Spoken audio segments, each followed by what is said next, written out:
상암동 김반장.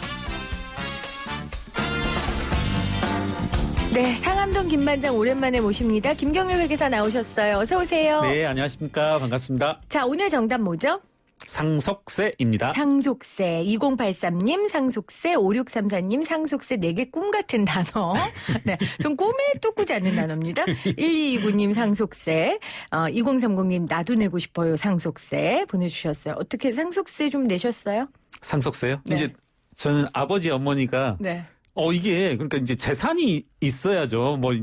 뭐 상속세 내는 게 꿈이다 이런 청취자분도 계셨는데. 네. 저는 그러니까 상속세 걱정은 전혀 없었습니다. 아, 전혀? 네, 전혀. 네. 부모님이 그 사랑과 그렇죠. 그 사랑만 물려주신. 네네네. 저는 그렇죠. 이렇게 사돈까지 이제 사방팔방으로 네. 상속세를 내시는 분은 없었습니다. 주변에 많아요. 상속세 내시는 뭐 회계사니까. 그렇게 많지는 않아요. 그러니까 이제 저희들끼리 이제 이런 얘기를 하는데 상속세를 영업하는 네. 회계사는 없다. 그러니까 예. 아니 왜 그러냐면 상속세 이제 제가 좀 이따 준비해 오기도 했습니다마는 100명 중에 1명 정도가 의미 있는 세금을 내거든요. 그러니까 2018년 통계로 보면 약 3% 정도가 내는 세금이에요. 네. 돌아가신 분 2018년에 29만 8,800명이 돌아가셨는데 상속세를 내신 분은 8,449명. 네. 근데 여기에 막 10만 원, 100만 원 이렇게 내신 분도 있어서 제가 1억 이상만 뽑아봤거든요. 네. 그랬더니 한 3,000명 정도? 그러니까 1% 정도가 내는 세금이죠. 네. 이 1%에 해당되시는 분들 중 혹시 방송 듣고 계시면 제발 문자 한 번만 보내주실래요? 저 진짜 말이라도 한번 섞어보고 싶고 그 기분이 어떤지 궁금하니까요. 여러분 혹시 그 1%에 해당되시는 분들 우물정 공구사로 문자 보내주세요. 7930님이 저는 상속은 받지 못하지만 아들에게는 꼭 주고 싶어요 하셨는데 그러면 반대로 자녀분들이 내일 상속세 있습니까? 우리 회계사님한테 받아서? 아직은 안 되는 것 같습니다. 그럼 언제 좀 더 노력해야죠. 조금 더 노력하면 되는 거예요? 좀 전망은 없어 보이죠. 자, 상속세 뭡니까? 조금 더 정의를 정확하게 해주세요. 앞서 퀴즈로도 내셨는데요. 누군가 돌아가셨을 때 이제 돌아가신 분을 피상속인이라고 합니다. 피상속인의 상속 재산가에게 매기는 세금? 네, 이렇게 말씀드릴 수 있을 것 아주 같습니다. 간단하게. 네. 그러니까 그래서 이제 상속세 우리가 조금 이제 논의들을 확장시키기 위해서는 그 취지를 한번 살펴볼 필요가 있는데 제 개인적인 생각으로는 상속세의 취지라고 하는 건 부가 2대, 3대를 거쳐서 이렇게 무상으로 증여되는 것만은 좀 막아야 되지 않나. 그런 어떤 공통적인 어떤 컨센서스 거기에 기반한 세금이 아닌가 이런 것도 있고요. 보다 실무적으로는 이제 과세 기술적으로는 살아있는 동안 매기지 못한 세금. 우리 이제 세금이라고 하는 것이 촘촘하지 않고 이른바 이제 지하경제의 소득도 있게 되니까 네. 그런 것들을 최종적으로 그분이 돌아가시면서 최종적으로 정산한다는 그런 의미의 세금이기도 합니다. 그러니까 제가 얘기를 듣기로는 우리나라 네. 상속세 비율이 높은 이유가 네. 우리나라에 이렇게 잡히는 경제활동 비용이 정확하지 않아서 그냥 막 50%, 60% 막 이렇게 해놓은 거다 막 이런 얘기 들었거든요. 맞아요? 분명히 그런 부분도 있고요. 또 하나 최근에 이렇게 공시지가를 현실화한다, 기준시가를 현실화한다고도 했는데요. 이렇게 한번 생각해 보십시오. 이제 실제로 저도 특히 이제 국회의원분들은 재산 공시를 하니까 과거에 어떤 사례가 한 분 계셨었냐면 판사 출신의 변호사님이신데 예를 들어 실제로 이분이 전국 곳곳에 한 20개 정도 되는 필지의 땅이 있고 상가가 한 10개, 아파트도 한 10개 이 정도 되는데 이분이 그때 조금 그분 실명을 밝히지 않으니까 돌아가신다고 했을 때 상속세는 얼마냐 하면은 안 나오더라고요. 왜요? 왜 그러냐면 토지와 건물은 공시지가로 하게 되고요.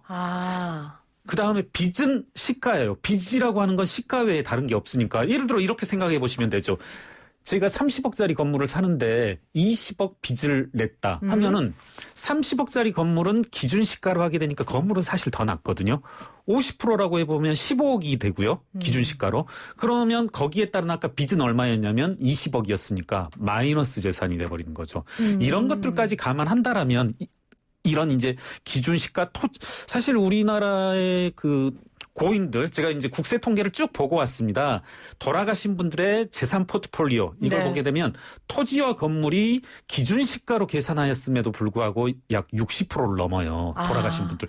그러니까 그렇겠죠. 우리나라의 그렇죠. 경우에는. 재산 구성의 절대적인 금액이 부동산이죠. 부동산이다 보니까 네. 그게 현실적으로 이제 다 지금 말씀이 나오고 있지만 50% 60% 이렇게 되거든요. 사실 땅으로 가면 더 낮아지고. 그러니까 지금 하신 말씀은 네. 이 세금을 내는 그 책정하는 구조 자체가 정확하지 않으니 그렇죠. 그런 부분들을 상속세에서라도 네. 정의를 실현하고자 조세 정의를 실현하고자 분명히 그런 부분이 있다. 있습니다. 라고 예. 9906님은 저는 아버님 돌아가실 때 상속세 포기한 적이 있어요. 그랬는데 빚이 더 많으면 포기하는 경우들이 그렇죠. 있죠. 맞습니다. 예. 네.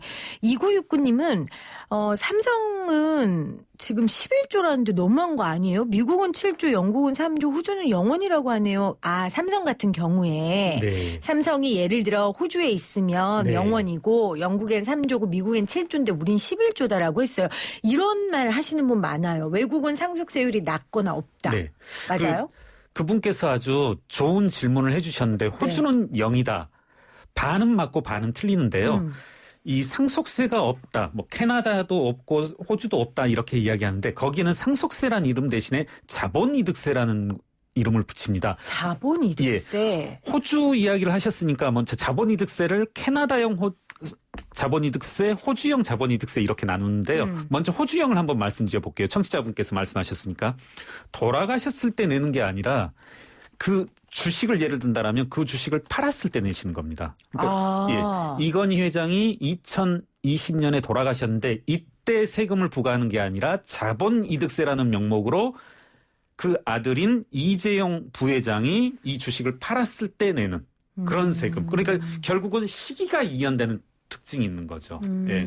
그리고 이제 거기에는 물론 우리나라도 각종 이제 여러 가지 공제를 두기도 합니다만은 이 자본이득세에 대해서는 최초 취득가액을 필요경비의 명목으로 빼주거든요. 네. 예. 이렇게 본다라면 이제 청취자분께서 말씀하시는 호주는 상속세가 없다가 아니라 과세가 돌아가셨을 때 내는 것이 아닌 팔았을 때 세금을 내는 이연되는 그런 차이가 있고 또 하나는 이제 필요 경비를 우리나라는 이제 여러 가지 공제의 명목으로 해주는 대신에 최초에 샀던 비용을 그 필요 경비를 인정해주는 그런 체계다. 그렇게 따지면 세금은 제가 봤을 때는 현실적으로 조금 낮아지긴 합니다. 아, 오히려. 네, 세금이 낮아지긴 하는데. 왜냐하면 살아있을 때 이득 실현이니까 그런가요? 그렇죠. 예. 그럼 그래서 이게 지금 호주형 자본이득세고 네. 캐나다형은요? 캐나다형은 돌아가셨을 때 이 주식을 판 것처럼 의제를 하는 겁니다. 그럼 무슨 말씀이냐면 아버님께서 4만 원의 주식을 샀는데 지금 10만 원이 됐다 하면은 10만 원에서 필요 경비로 4만 원을 빼주는 거죠.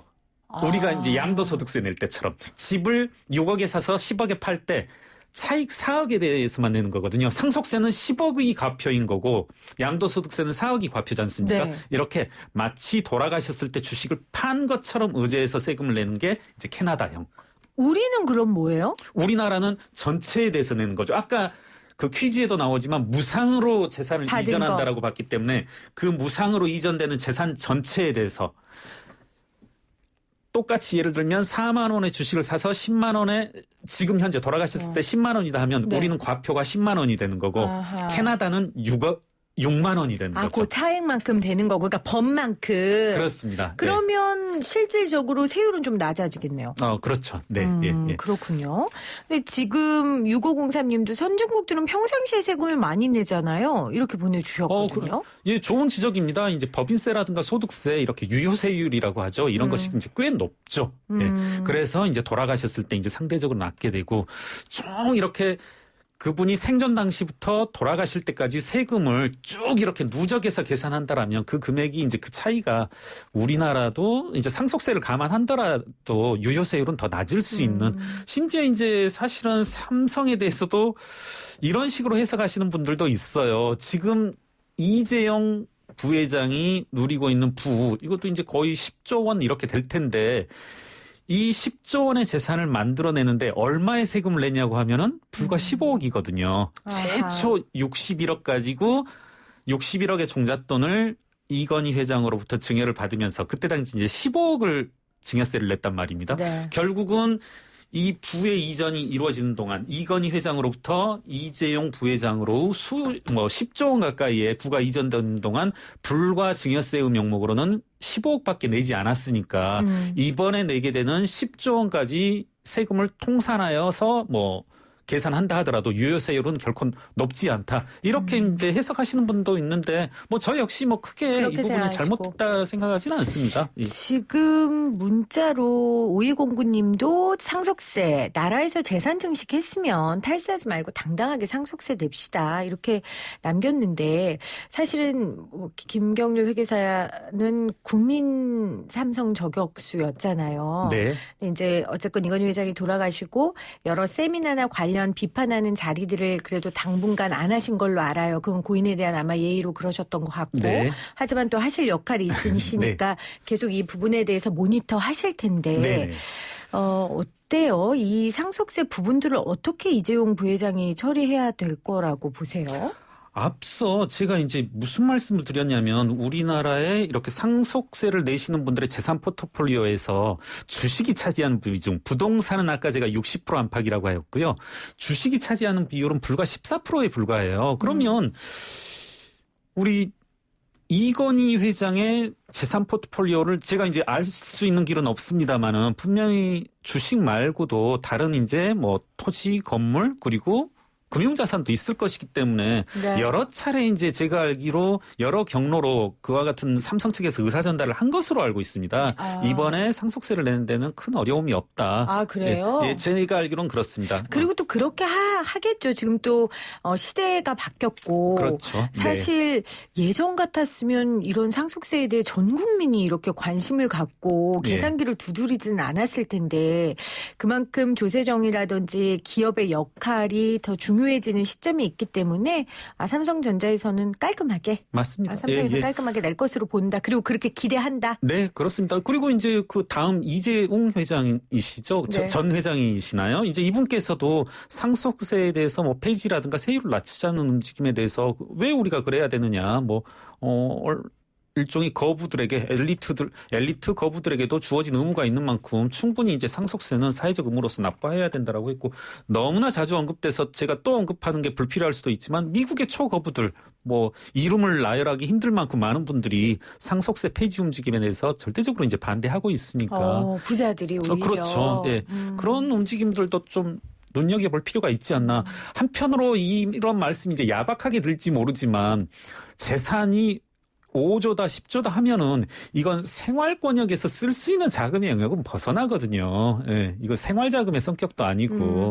그거는 회계사님이 부자가 아니어서 하시는 소리일 거예요. 그렇죠. 네, 부자들은 그렇게 생각하지 않을 겁니다. 맞습니다. 어쨌건 저도 만약에 세금을 많이 낼 수 있다면 지금 마음 같아서는 정직하게 다 낼 것 같은데 네. 또 그 상황 되면 괜한 돈 나가는 것 같고 그럴 수 있죠. 그 마음을 탓하는 게 아니라 네. 그럼에도 불구하고 내가 사회 구성원으로서 그리고 조금 더 누린 사람으로서의 빚진 마음의 의무라고 생각하시고 또 그렇게 하면 그게 저는 결국 삼성으로 돌아올 거라고 생각하거든요. 너무나 당연한 의무지만 네, 한번 기대를 해보도록 하겠습니다. 자, 그러면 삼성은 말한 것대로 그렇게 돈 많이 버니까 근데 중소기업 또는 중견기업 같은 경우에는 이분들이 상속세가 기업 경영 애로사항 1위다 이렇게 하고 있거든요. 이건 어떻게 이해하면 될까요? 수차례 설문조사에서 이제 상속세가 기업 경영의 애로사항 1위다 이렇게 나오고 있는데 저 개인적인 경험으로도 이제 제가 사무실을 가지고 있는 것이 이제 수도권의 모 도시인데 거기에서도 국세청장과 간담회를 한 10년 전에 한 적이 있어요.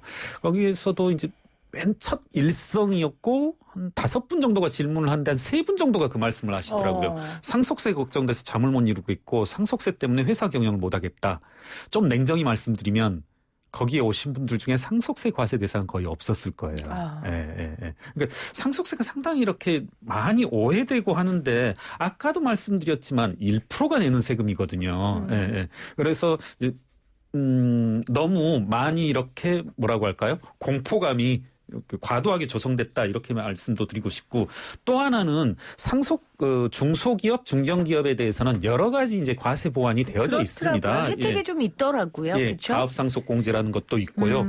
또 하나 이것은 이제 이게 혜택이라기보다는 제가 봐서 개인적인 견해로는 편법적인 증여의 수단으로 사용되고 어용될 수 있는데 일감 몰아주기 증여세 과세 많이 들어보셨을 겁니다. 네. 이게 지금 대기업에게만 규율되고 있거든요. 중소기업은 이 규율이 없다 보니까 사실은 여러 이제 이른바 상속세 컨설턴트 분들이 많이 조언하고 다니죠. 아니 뭐하러 그렇게 아들내미한테 돈을 주기 위해서 증여세 걱정, 상속세 걱정 하느냐. 아들내미한테 5천만 원짜리 회사 하나 만들어주고 일감을 줘버리시라. 이게 지금 규율이 안 되고 있거든요. 네. 그렇게 본다라면 오히려 좀 중소 중견기업에서는 상속세 증여세를 완화할 게 아니라 조금 이와 같은 일감 몰아주기 증여세라든가 오히려, 여러 가지 과세 체계를 정비해서 규제할 필요가 있다. 이렇게 보여집니다. 이런 거 아니겠어요? 또 회계사님하고 저하고 있으면 밥값 누가 내야 돼요? 제가 내야죠. 회계사님이 내야죠. 그럼요. 그렇죠? 왜냐면 회계사님은 저보다 어른이고 그렇죠. 저보다 돈을 많이 벌고 네. 그런 것처럼 이 기업으로 누릴 수 있는 기업이 그냥 혼자 이루어지는 게 아니잖아요. 그럼요. 그러니까 좀 이런 마음으로 내가 생돈 나간다 생각하지 않고 내가 누린 것들 내가 혜택에 대한 돈이라고 생각하면서 좀 그런 문화가 좀 잘 조성됐으면 좋겠어요. 그렇죠. 네, 맞습니다. 네. 알겠습니다. 저희가 그래서 끝곡으로요. 지금 많은 분들이 상속세 받고 싶다고 그렇게 하셔서 2AM의 이 노래를 준비했는데 이 노래 가사에 이런 게 있어요. 줄 수 있는 게 이 노래밖에 없다. 가진 거라고는 이 목소리밖에 없다. 그 노래를 3% 안 되는 우리 모두에게 보내드리면서 우리 회계사님 보내드릴게요. 노래는 저희가 엔딩 클로징 곡으로 보내드릴게요. 회계사님 고맙습니다. 네, 감사합니다.